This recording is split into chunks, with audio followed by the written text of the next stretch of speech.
Video games have caught the attention of people, and nowadays every channel considers its job to remind people how much damage has been done to children and adults. The increasing amount of games with violent scenes shock society and make it very aware to them. It is already common sense that violent video games cause violence in people. Not too many people doubt this fact. Many people say that the reason lies in games being very close to reality. The opinion that games make violent actions normal for the players and therefore make players a heartless person can often be heard. In this case, the game is the cause of violence and the act of violence by itself is a consequence. And can real life violence exist in the reality of a game? Is the transfer of the definition of violence with all of its individualities from one world to another justified only according to the outside likeness of these two worlds?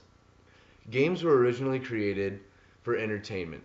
Contemporary games are very realistic, and for this reason, they are a great source for the player in developing a better imagination. Games are entertainment and even more than that. In addition, the statistics of the New York University, led by Green and Bavelier, claim that the player choosing active games get an improvement of some type of brain activity related to processing visual information. With that being said, game players cope with problems in simultaneously tracking several moving objects at an average level of 30% better than people who do not actively play video games. The gaming violent experience may not be the cause of violent behavior in reality. None of the playing experience will become the priority in making important decisions concerning problems in real life. A game is an abstraction. A player gets abstract tasks and acts according to abstract rules.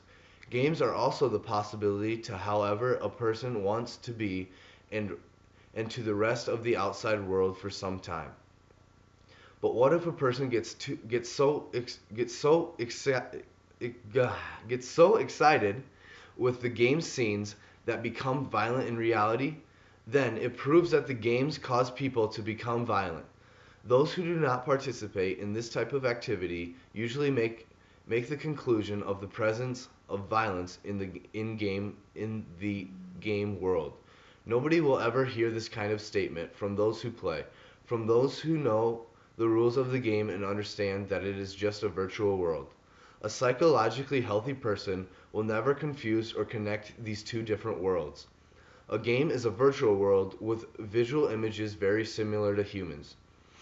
These images represent themselves by nothing but simple playing obstacles. A game can potentially give the opportunity to destroy the obstacles.